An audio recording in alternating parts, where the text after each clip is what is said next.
係各位網友，嗱呢條係講呢個教宗聖方濟各過身嘅，呢個就係咁就係聖方濟各就係一個幾有爭議性嘅教宗嚟嘅，呢個就係咁佢咧就係早一輪咧就已經去病危，大家都以為佢死嘅佢康復咗，出咗院，就喺露台度見到啲信徒添。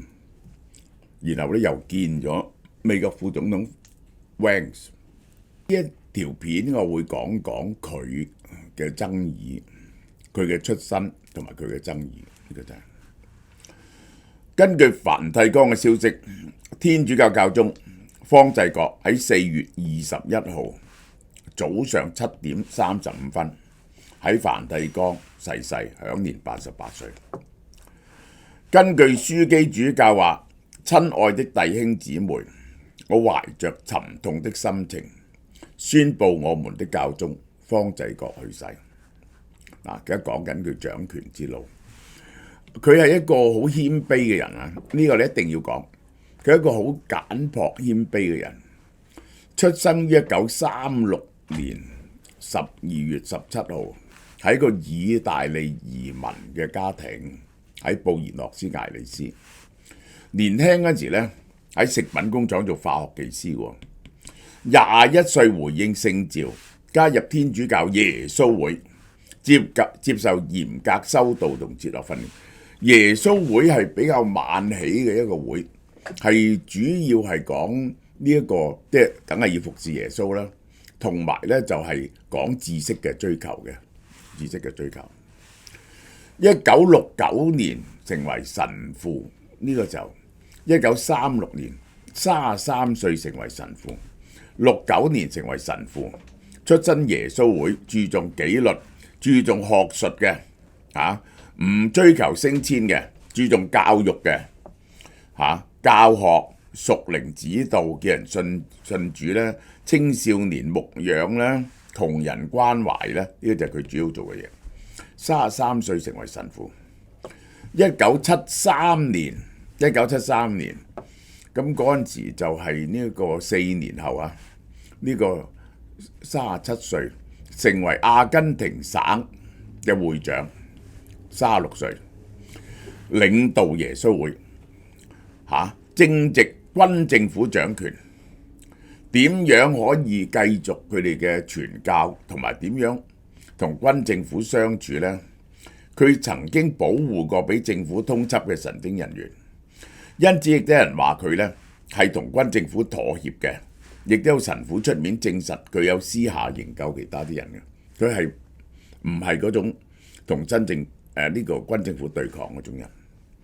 1980年入修院同神學教育，轉任神學院校長。86年50幾歲，去法蘭克福進修神學，但冇攞到博士學位，翻去布宜諾斯艾利斯。92年已經係58歲咯，由教宗保祿2世任命，已經56歲啦。佢唔係好快升嗰啲，升得好慢協助布宜諾斯艾利斯總主教處理教區事務，入咗個權力階級。處理輔理主教期間呢，依然住好簡樸嘅住宅，每日親身拜訪社區同貧民。呢個就係佢50幾60歲嗰時。97年終於呢個97年5年後升任協理總主教，呢個就係接班人啦。即係如果總主教一退休呢，佢自動就係主教啦。結果1998年遲一年就做咗總主教，就變咗阿根廷最大最重要教區嘅掌舵人，領導300萬個信徒。呢個係佢唔住喺總主教府嘅，同嗰啲修會神父同住喺好簡單嘅住所，繼續自己煮飯搭巴士上班，搭巴士，係一個好謙卑嘅人。我話俾你聽，2001年嗰時升任樞機主教，係由教宗若望保祿2世冊封。樞機主教就紅衣主教，紅衣主教就係其實係教宗嘅諮詢者，佢哋就有權選下一任教宗，亦都有權做教宗嘅，有選舉教宗嘅資格，亦都可以參與政策辯論。喺梵蒂岡咧，佢溫和派，冇唔爭取權力嘅，唔着紅色法袍，紅衣主教着普通神父服裝，被稱為不願出風頭嘅聖人唔講特權嘅。2005年，若望保祿二世過身，選舉嗰陣時咧，就兩個人最熱門嘅，一個本篤16世，一個就佢。結果咧，本篤16世咧就贏咗，佢叫人哋唔好投佢，唔好投佢。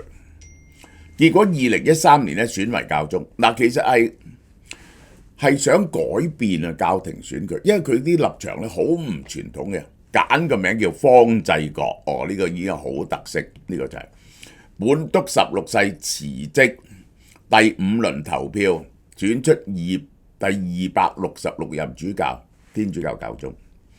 首先呢，就係佢哋一輪投票嘅，就混咗喺西斯丁教堂入邊。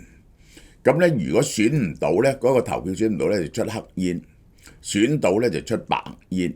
曾經試過咧，因為嗰啲紅衣主教係都選唔到出嚟，即係要超過一半。咁曾經咧有人拆咗個教堂嘅，中世紀嗰陣時，逼嗰啲紅衣主教好快啲選個教宗出嚟。方濟各係個聖人，佢係過最窮嘅生活嘅。方濟各會嗰啲人咧係過最窮嘅、最貧困嘅生活，覺得咧着好啲嘅衫食好啲嘅嘢都係罪過嚟嘅，苦行㗎。方濟各會係關懷貧者，追求和平簡樸生活，成為教宗。方濟各咧近年健康好差，2月嗰陣時染咗肺炎，去到彌留㗎啦，終於5個禮拜後出院。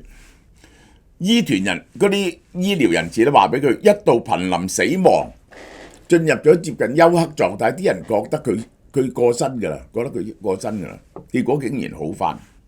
逝世前一日啫，佢坐喺復活節彌撒後現身喺梵蒂岡聖伯多祿廣場，坐輪椅向信眾揮手致意並且祝福。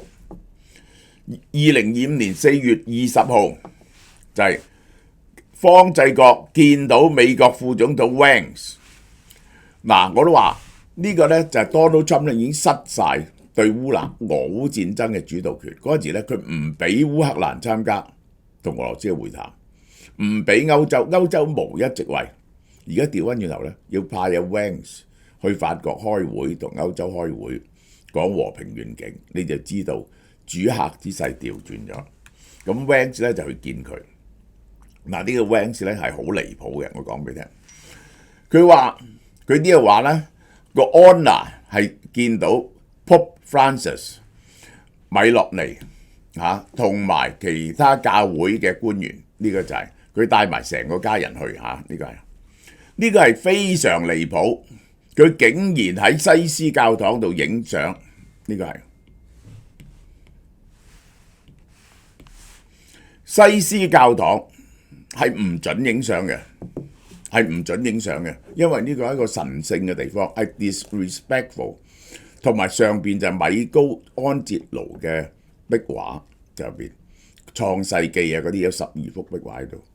任何嘅電子嘅 equipment 咧，都恐怕會損壞咗呢啲壁畫嘅。呢條友唔 Q 你喎，呢條友係方濟各在位期間，佢係點樣唔同咧？佢提高天主教女性嘅地位，佢唔係咁反對同性戀寬容，佢容許呢一個係暴露。以前咧嗰啲天主教廷咧就俾人指控就包庇嗰啲戀童嗰啲神父，佢咧就要講出嚟，關懷貧苦移民，作風親民。任教宗期間咧就改變咗教會處理性別倫理嘅模式，就唔再激烈反對同性戀同埋墮胎呢啲咁樣嘅嘢，佢其實係接受呢啲咁嘅嘢。2016年佢發表宗座勸喻愛的喜樂，允許某種情況之後離婚之後再婚嘅都可以領聖體。方濟各關注移民問題，曾經批評前美國總統 Donald Trump 嘅移民政策破壞人嘅尊嚴，使移民更加脆弱。俾 Donald Trump 鬧過佢㗎，將佢鬧過佢。佢話：如果有咩事啊，你就希望我係你哋嘅總統啦，即係咁嘅。2015年歐洲難民期間呢，梵蒂岡呢就安置咗部分難民，佢多次為難民發聲嘅。2016年願你受讚頌，講環保嘅天氣變化、水資源不足、生物多樣性減退，都係當代重大嘅危機。方濟各提出北半球發達國家對南半球國家有生態債務，佢哋應該津貼佢哋改善生態環境，呼籲優先關懷貧窮人。佢批評咧只係注重效率、市場同經濟，即係咧批評新自由主義啦，強調國家對保護弱小者嘅責任，支持環保同可持續發展。Covid 期間，佢發表通諭眾位兄弟，呼籲人類普遍團結，特別係幫助貧窮地方。佢嘅政治立場、外交活動引起爭議，尤其是對中國同烏克蘭。我首先解釋下背景俾你聽先。當日因為共產黨係共產黨咧，咁共產黨打贏內戰嗰時咧，呢一個教廷嘅代表啊，係跟住國民黨政府嚟咗台灣。呢幾十年來咧，呢一個教廷咧係歐洲唯一承認呢一個台灣嘅國家喺歐洲嚇。咁咧就係咧，但係期間咧，我講俾你聽，大陸咧就依然咧就冇佢嘅批准，就係任命嗰啲主教。呢個係違反咗天主教嘅一個重大原則啊！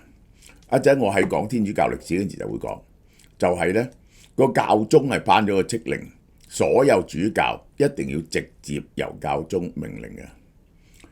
結果雙方僵持咗60-70年，咁點咧咁樣？其實天主教最頂唔蒲嘅咧就係天主教其實喺呢個內戰之前啊，已經有600-700萬人信啦。冇增長，冇超過1000萬人，而基督教咧搞到700-8千萬人啊！佢覺得咧咁樣咧，天主教無立足之地，天主教咧就想同北京咧就妥協，但係北京咧就堅持個主教咧就要佢哋話嘅，咁結果咧就整咗呢樣嘢出嚟。2018年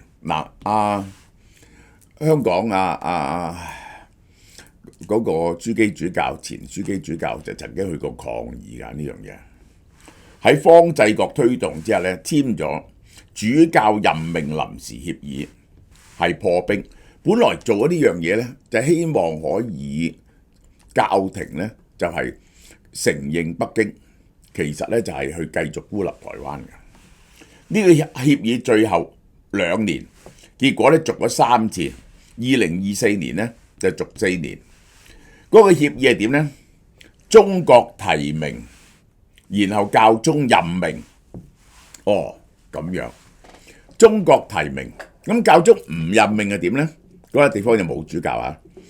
有時呢，就係中國咧猛提名嗰啲三自教會嗰啲人，對教廷唔忠誠嘅，教宗唔肯任命，僵持咗好多次。結果中國係唔理教宗，直接祝聖。呢個其中包括上海嘅主教，但係咧，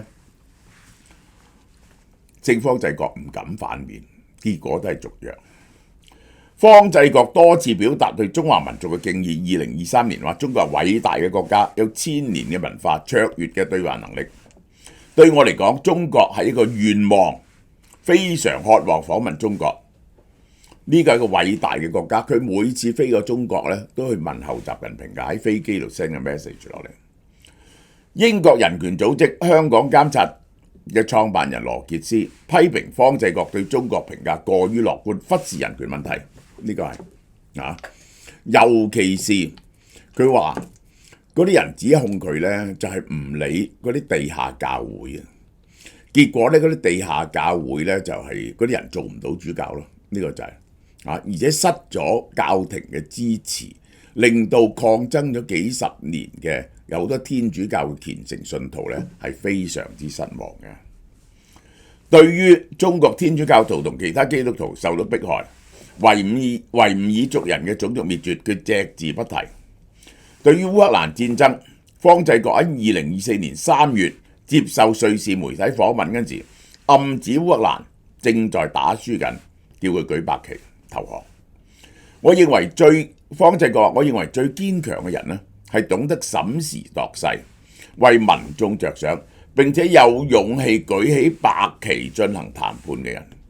佢係想烏克蘭投降。烏克蘭外交部召見教宗大使表達失望，梵蒂岡呢就澄清，話真正停戰前呢係要俄羅斯停止侵略，唔再打。咁其實唔係嘅，佢係投降派嚟嘅。方濟各多次表示，俄羅斯入侵烏克蘭，因為佢俾人哋刺激咗，佢拜咗俄羅斯嗰套嘅，並多次避談唔肯答中國喺香港、新疆等地嘅人權問題。